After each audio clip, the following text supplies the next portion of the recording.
Bonjour à tous, chers modérateurs, chers collègues, je suis ravie de pouvoir faire cette FMC aujourd'hui sur le thème de la thrombosport chronique et je remercie le Conseil scientifique de la FEF pour cela. Alors, l'ensemble du topo concerne la thrombosport chronique en dehors du cancer et en dehors du contexte de cirrhose. Donc, je n'ai pas bien d'intérêt. Cette présentation comporte 3 objectifs pédagogiques: savoir diagnostiquer la thrombosport chronique, savoir diagnostiquer et traiter les complications de la thrombosport chronique et connaître les indications des traitements anticoagulants au long cours dans la thrombosport chronique. Donc, peu d'études ont évalué précisément la prévalence de la thrombosport. À titre d'exemple, une étude suédoise a montré que la prévalence de la thrombosport, qu'elle soit récente, chronique, en contexte de cirrhose ou non, ou en contexte de néoplasie, était de 3,7 pour 100 000 habitants. Vous voyez qu'il s'agit donc d'une maladie qui est rare et qui est le plus souvent, dans 80% des cas, diagnostiquée au stade précoce, c'est-à-dire en cas de thrombosport récente.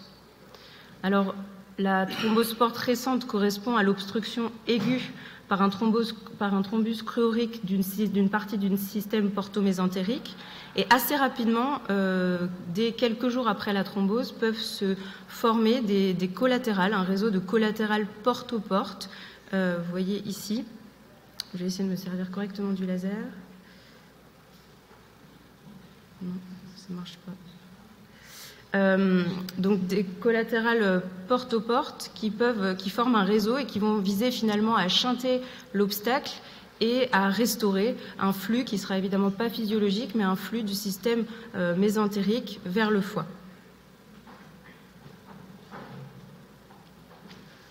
Alors la thrombosport atteint un homme pour une femme, et vous voyez que la survie globale de ces patients... très bien. Merci. Est relativement bonne, avec sur cette courbe, comme vous pouvez le voir, une survie à 15 ans de plus de 70%. Donc après cette petite introduction, je vous propose le premier cas clinique.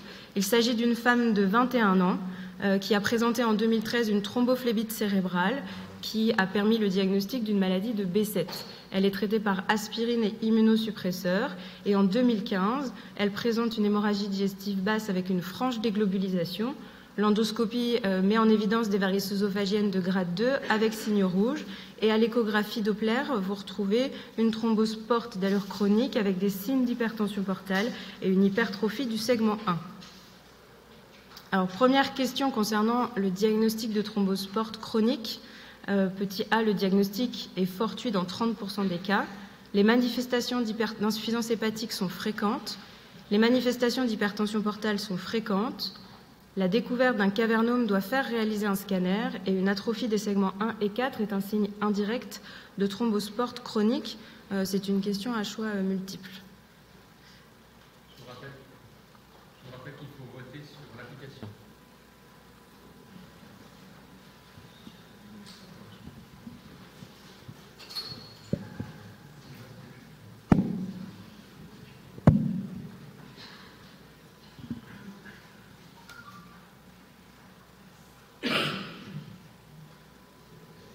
Donc majoritairement A, C et D. Donc effectivement, le diagnostic est fortuit chez un grand nombre de patients, environ 30% des cas. Et on va le voir, c'est les manifestations d'hypertension portale qui sont fréquentes.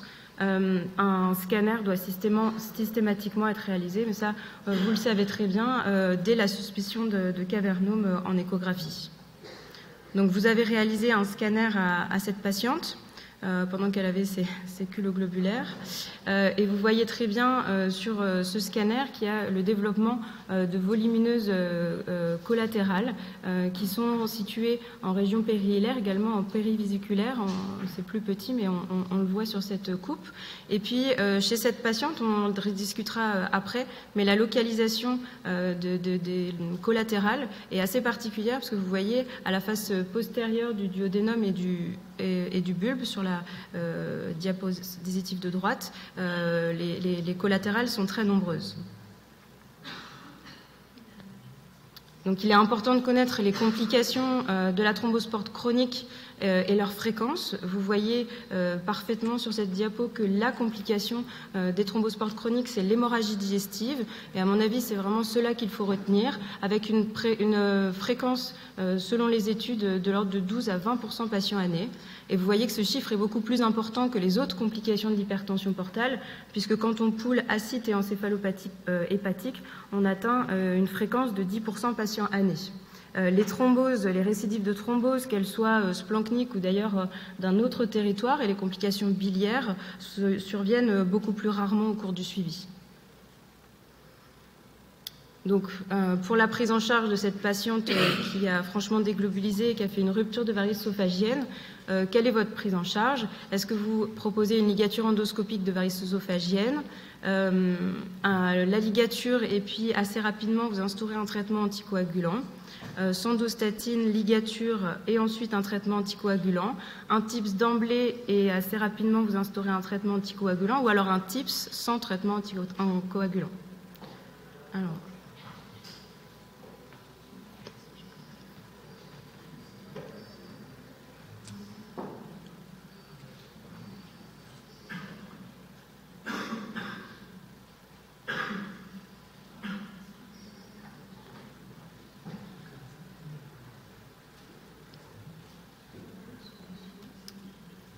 Majoritairement des réponses pour la proposition C. Donc effectivement, pour la prise en charge des varices œsophagiennes en dehors du contexte de cirrhose, la prise en charge initiale n'est pas très différente.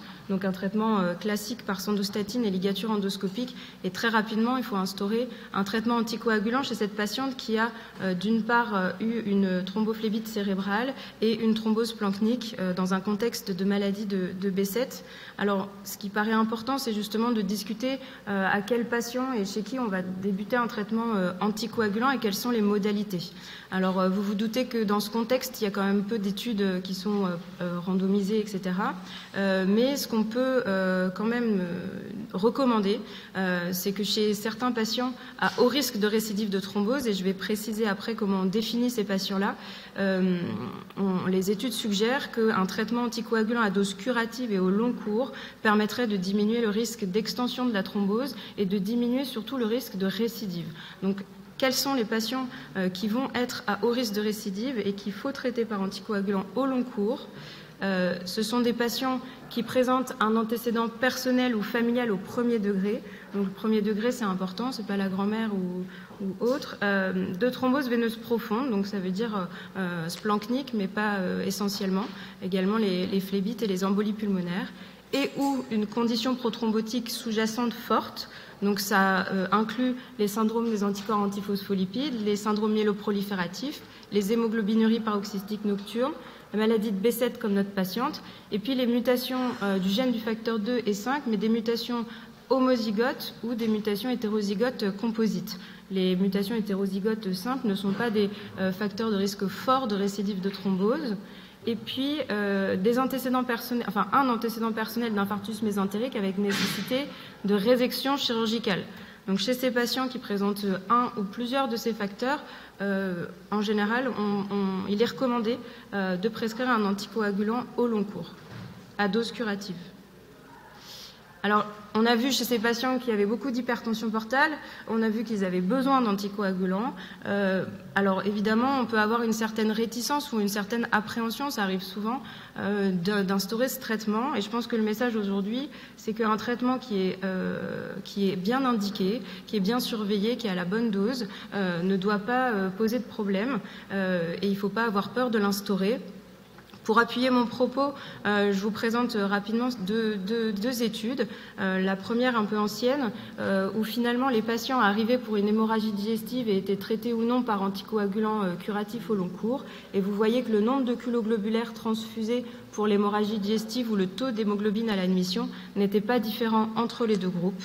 Et puis, une deuxième étude que vous connaissez certainement, qui a évalué le nombre d'hémorragies digestives sur le nombre de séances de ligature chez des patients qui avaient ou pas des anticoagulants au long cours. Et vous voyez qu'il n'y avait pas de différence en termes de nombre d'hémorragies.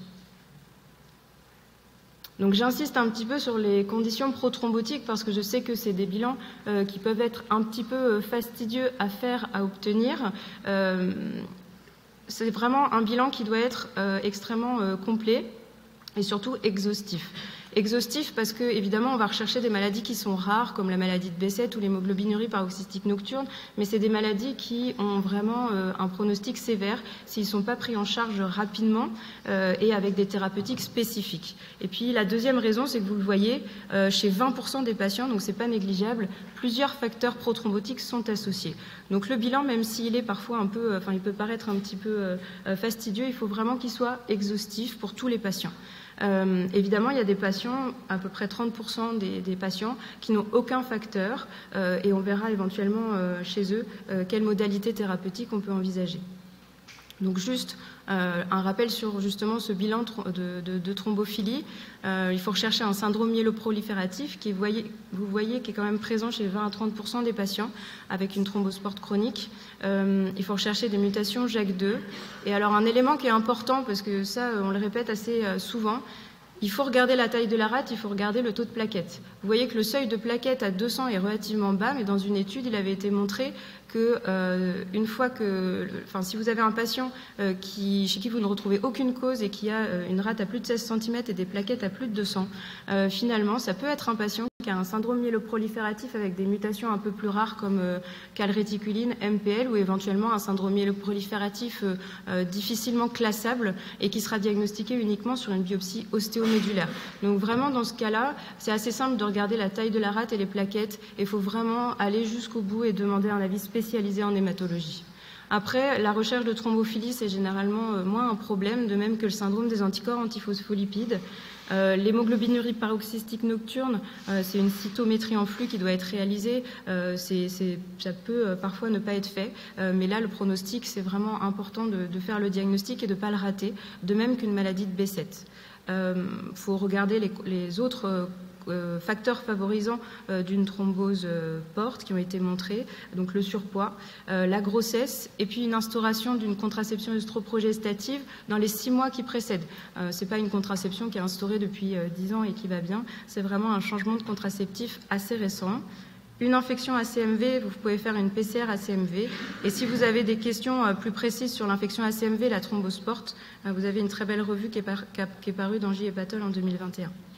Les causes locales, ça vous connaissez très bien. Il faut faire un scanner, éventuellement des endoscopies. Pour rechercher une cause locale, c'est un petit peu plus valable pour les thromboses portes aiguës, mais ça, vous connaissez bien.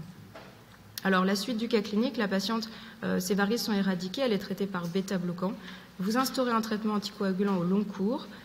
Au cours du suivi, elle a eu une biopsie hépatique qui retrouvait une architecture normale. Et en 2019, elle se présente pour un choc hémorragique. Et à l'endoscopie, vous faites le diagnostic d'une rupture de varice ectopique bulbaire. Et vous vous souvenez bien de l'image au scanner que je vous ai montrée avec le cavernome qui était localisé juste derrière le bulbe. Donc, quelle est votre prise en charge? Un traitement médical seul, un traitement médical et vous ligaturez la varice ectopique ou vous encollez la varice ectopique. Vous faites un traitement médical et puis un TIPS ou un traitement médical et une recanalisation portale.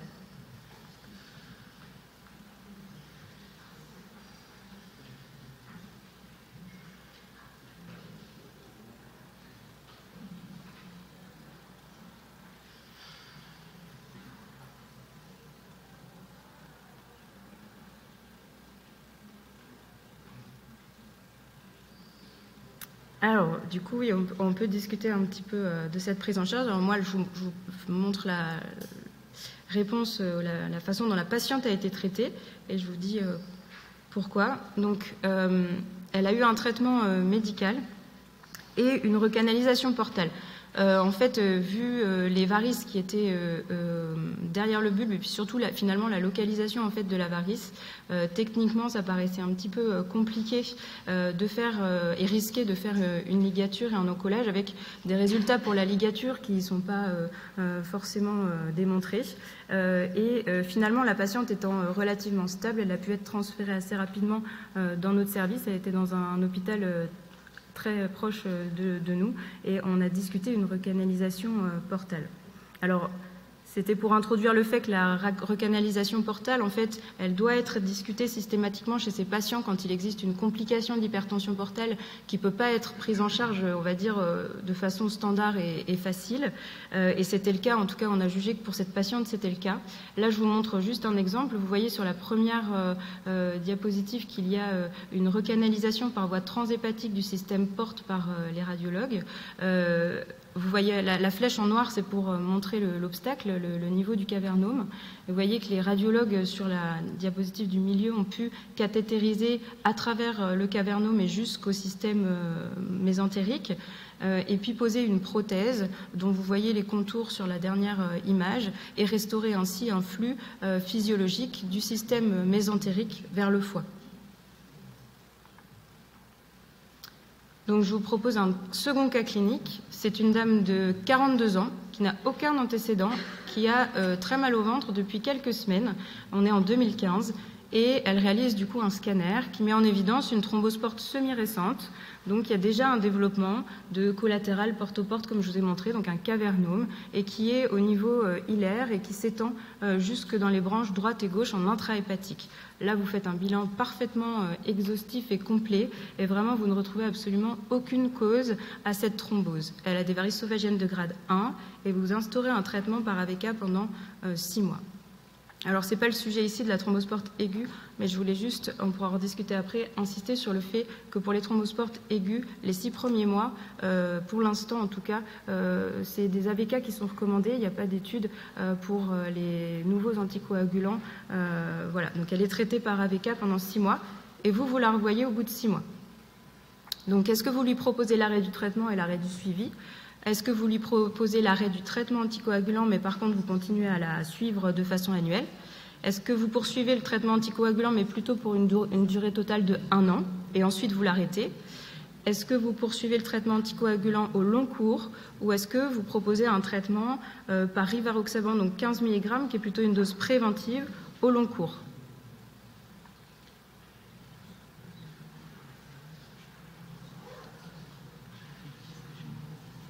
Ça discute beaucoup, j'ai l'impression.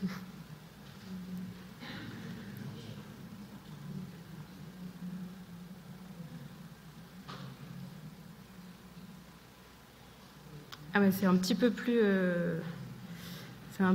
varié. Donc ça, c'est un peu le point important, je pense, de la présentation.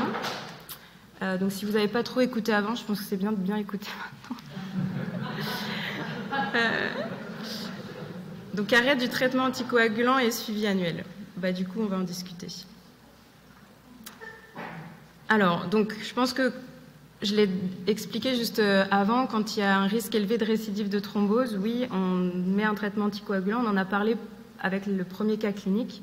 Ensuite, de façon donc très schématique pour les autres patients, qu'est-ce qu'on fait ? En fait, jusqu'à présent, c'est vrai que c'était un petit peu flou. Est-ce qu'il faut arrêter? Est-ce qu'il faut continuer? Et je pense que maintenant, on a quand même des réponses beaucoup plus claires, en tout cas, grâce à Aurélie Plessier et son PHRC report. Donc, c'était un essai randomisé contrôlé, ce qui est quand même assez rare dans cette problématique, qui a visé à évaluer rivaroxaban 15 mg par jour versus pas de traitement anticoagulant. Les critères d'inclusion, c'était comme notre malade, c'est-à-dire une thrombose porte chronique ou thrombose porte récente traitée depuis 6 mois par anticoagulant, sans risque élevé de récidive de thrombose, avec comme objectif principal la survie sans thrombose, et 111 patients ont été analysés. Vous voyez que c'est le résultat principal de l'étude. En rouge, sur la courbe, vous avez les patients qui étaient traités par rivaroxaban 15 mg. Donc, je rappelle que c'est des doses qui sont plutôt préventives, ce n'est pas des doses curatives. Et il n'y avait aucun événement thrombotique. Dans le groupe qui n'a pas été traité par anticoagulant, il y a eu 10 événements thrombotiques, 3 phlébites, 3 embolies pulmonaires et 4 thromboses veineuses plancniques. Donc, la différence était statistiquement significative et en tout cas, l'étude a dû être arrêtée précocement puisqu'il fallait finalement réinstaurer le traitement anticoagulant chez tout le monde. Et donc ça, c'est vraiment un résultat qu'il faut garder en tête. Et donc aujourd'hui, ce qui est recommandé réellement, c'est chez les patients, malgré qu'il n'ait pas un risque fort de thrombose, il faut poursuivre une anticoagulation à dose préventive au long cours, et c'est le rivaroxaban qui a été utilisé dans cette étude, donc c'est celui-là qu'on utilise aujourd'hui, et c'est ça qui est recommandé. Donc elle est traitée par rivaroxaban, il ne se passe pas grand-chose dans le suivi. Et puis au bout d'un an, elle fait des douleurs épigastriques aiguës, transfixiantes, avec le bilan biologique que vous avez ici et que je vous laisse regarder.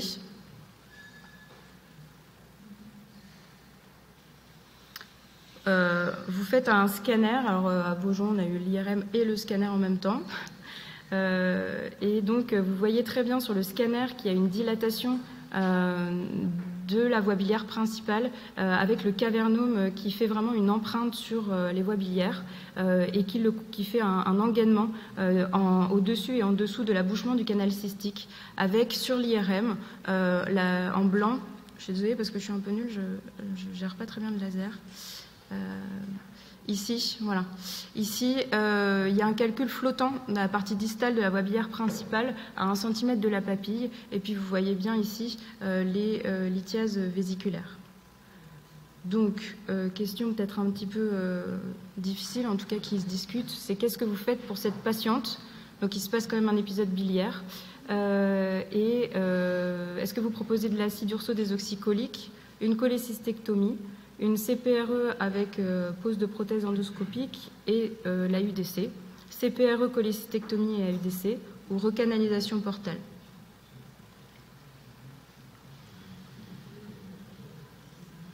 C'est la dernière question.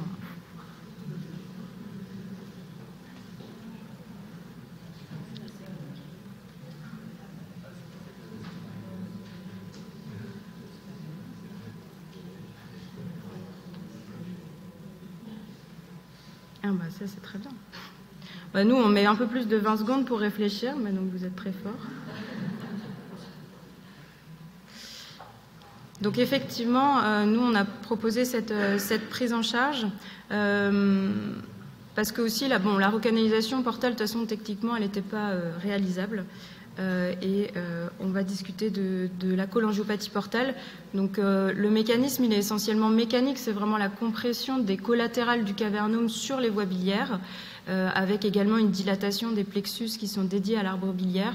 Il y a aussi, peut-être à moindre mesure, évoqué une part ischémique avec une thrombose des vénules qui sont dédiées à l'arbre biliaire et qui entraîne une petite ischémie de l'arbre biliaire. Le diagnostic, c'est la cholangio-IRM qui doit être faite au diagnostic systématiquement. Et il y a une chose, donc, c'est que les patients sont souvent asymptomatiques dans 80% des cas. Et une chose qui est très importante, c'est qu'il n'y a absolument pas de corrélation entre les images et la clinique. Vous pouvez avoir des patients qui ont des cholangiopathies portales énormes et chez qui il ne se passe absolument rien pendant très longtemps. Donc là, vous avez un exemple avec une belle irrégularité de l'arbre biliaire du fait de la compression du cavernome sur les voies biliaires et puis également la flèche blanche des lithiases dans la voie biliaire principale. Donc ça, c'était pas notre patiente, c'est un exemple. Et donc, dernière diapositive, la cholangiopathie portale, comment ça se prend en charge. Donc déjà, le premier message, c'est que c'est en cas de symptômes. Même si vous avez des phosphatases alcalines élevées sans absolument aucun prurite, aucune douleur biliaire, il ne faut pas s'engager dans un traitement. Et les 3 modalités à envisager, c'est l'acide urso-désoxycholique. Alors évidemment, dans la littérature, ça a été extrêmement peu évalué. Il y a quand même quelques petites données qui suggèrent peut-être la diminution du risque de récidive de lithiase lorsqu'on les traite par acide urso-désoxycholique.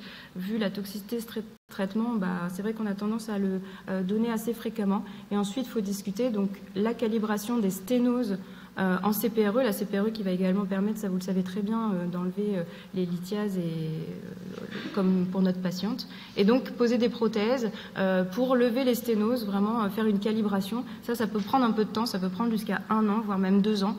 Mais en tout cas, c'est ce qu'on peut proposer. Et puis après, éventuellement, une décompression portale par voie radiologique avec une recanalisation portale. Et après, on discute avec ou sans TIPS. Mais ça, c'est un peu plus spécialisé. Alors en conclusion, il faut faire le diagnostic de thrombose chronique avec une imagerie en coupe, traiter les patients par anticoagulants au long cours s'ils ont des risques qu'on a détaillés. La cholangio-IRM doit être faite assez rapidement au moment du diagnostic pour mettre en évidence une cholangiopathie portale. Il faut faire des endoscopies assez malades puisqu'on a vu les complications d'hypertension portale sont fréquentes. Il ne faut pas avoir peur des anticoagulants chez ces patients, à condition évidemment qu'ils soient bien suivis. Et puis la reperfusion portale, la recanalisation portale doit être discutée en cas de manifestation d'hypertension portale qu'on ne pourrait pas traiter de façon standard. Je vous remercie.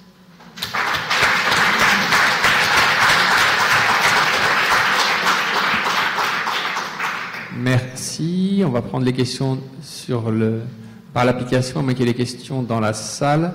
Moi, j'ai une question courte. Oui. La malade rentre le 1er mai sur une rupture de varice et elle a sa ligature le 1er mai. Oui. Quand est-ce qu'on commence les anticoagulants? Vous avez dit on commence rapidement, mais c'est quand rapidement? Nous, on le fait quasiment pendant l'hospitalisation. Après, on peut discuter par rapport à J7, la chute d'escar, etc., si on met en place les anticoagulants, mais bon, généralement, ils ne sont pas tout de suite bien anticoagulés, donc moi, ça ne me pose pas de problème de les débuter dès la première semaine après la ligature. Merci. Oui. Question dans la salle? Oui, bonjour. J'ai deux petites questions, une pour chaque cas clinique. Le premier cas, quand la patiente saigne de ses varices duodénales la deuxième fois. Moi, je suis en centre périphérique. Comment veux-tu que je la prenne en charge en attendant d'avoir mon centre expert au téléphone pour une recanalisation? Ça, c'est pour le cas numéro 1. Et pour le cas numéro 2, quand je parle de rivaroxaban à mon collègue vasculaire, il va me dire « mais tu n'as pas la même, tu ne peux pas le faire ». Qu'est-ce que je lui réponds en 2021? Très bien.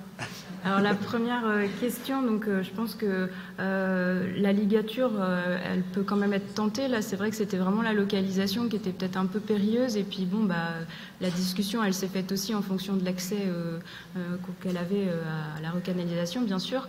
Mais si c'est pour temporiser, parce que la patiente n'est pas très stable, je pense qu'il faut de toute façon tenter déjà une ligature. Après, l'encollage, ça dépend aussi de l'expérience du médecin qui est sur place et de l'heure à laquelle la patiente saigne. Voilà. Mais en tout cas, déjà tenter la ligature. Mais la ligature, c'est vrai que l'efficacité reste incertaine. Donc, elle a un risque de saigner dans les jours qui suivent. Mais ça peut peut-être permettre de gagner du temps.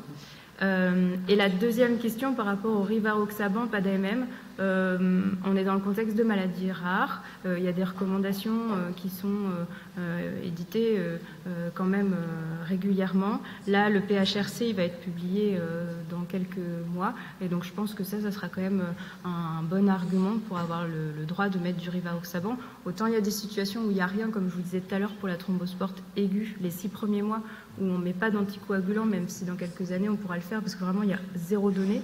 Là, avec ce PHRC et le papier, je pense qu'on pourra justifier plus facilement pour le rivaroxaban dans cette indication. Merci.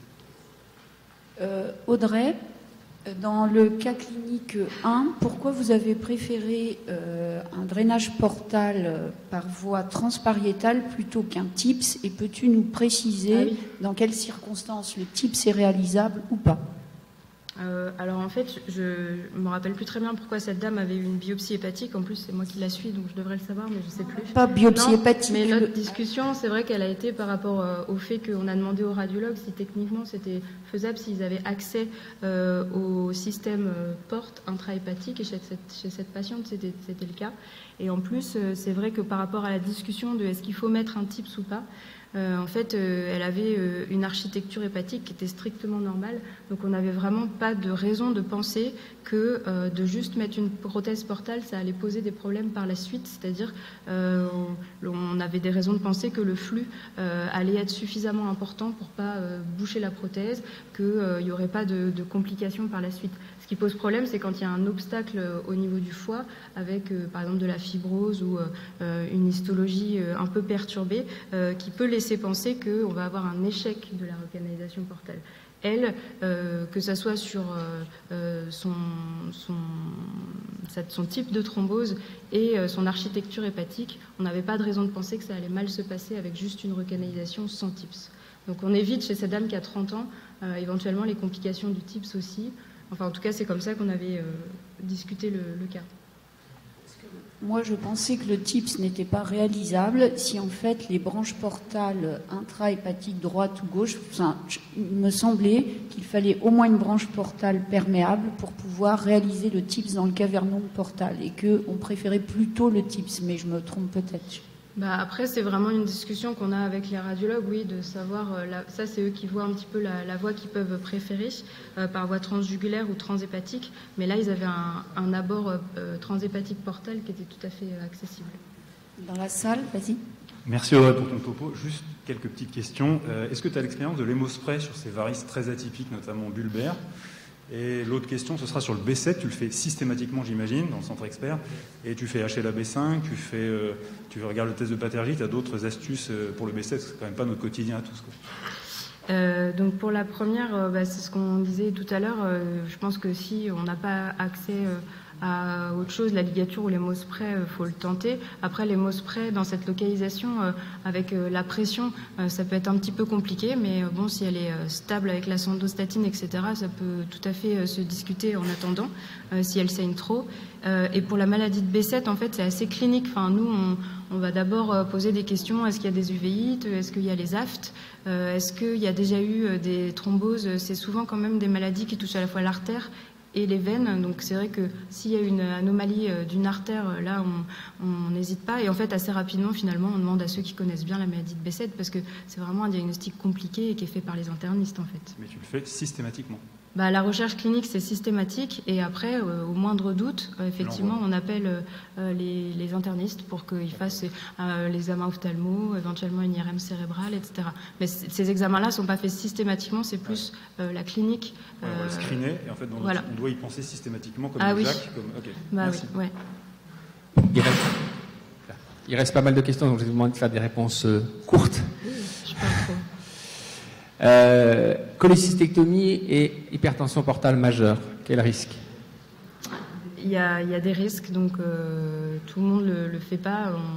On demande aux chirurgiens qui ont l'habitude de l'hypertension portale. Il y en a plusieurs dans différents centres, mais je pense qu'il faut que ça soit des chirurgiens qui soient habitués et qui vous disent ça va le faire. Enfin, je peux le faire. La patiente arrive en consultation, je veux un enfant, ou pire situation, pour la réponse, je suis enceinte. C'est très bien, félicitations. Pardon? Moi, j'ai dit félicitations. Oui, et donc on peut... Pour les anticoagulants? On peut passer... Non, il faut les dames enceintes. Alors, si on fait court et juste sur les anticoagulants, pas de NACO. Donc, on arrête la grossesse, ça se prévoit. Si elle est enceinte, je lui dis félicitations, mais je lui dis vous auriez dû me venir un petit peu avant quand même pour en discuter. Et généralement, voilà, les AVK, il faut qu'elles aient une grossesse qui soit à moins de 6 semaines d'aménorrhée, sinon il peut y avoir des problèmes avec les AVK. Donc très rapidement, les femmes, il faut leur dire que les NACO, c'est non pendant la grossesse et que les AVK, ils doivent être switchés par du Lovenox après 6 semaines d'aménorrhée. Et après ou avant, la contraception? La contraception, donc on privilégie les stérilés. Les stérilés au cuivre, ça fait saigner quand on prend des anticoagulants, donc plutôt des stérilés aux hormones, c'est des stérilés à la progestérone. Et puis si elles veulent prendre des pilules, c'est possible avec juste des progestatifs, mais pas d'œstrogène. Merci. Dans la cholangiopathie portale asymptomatique, parce qu'on en découvre radiologiquement avec un bilan hépatique normal ou très peu perturbé, sans ictère, est-ce que tu leur mets de façon systématique de l'AUDC et sur le plan iconographique, à quelle fréquence tu surveilles? Alors pour l'AUDC, je crois, c'est un peu difficile de répondre. Je crois qu'on va dire que ça dépend un peu de l'anxiété du médecin. Voilà, on peut le mettre dès le début. Je ne pense pas qu'on fasse d'erreur. Dans les deux cas, je ne pense pas qu'on fasse d'erreur puisqu'on ne sait pas.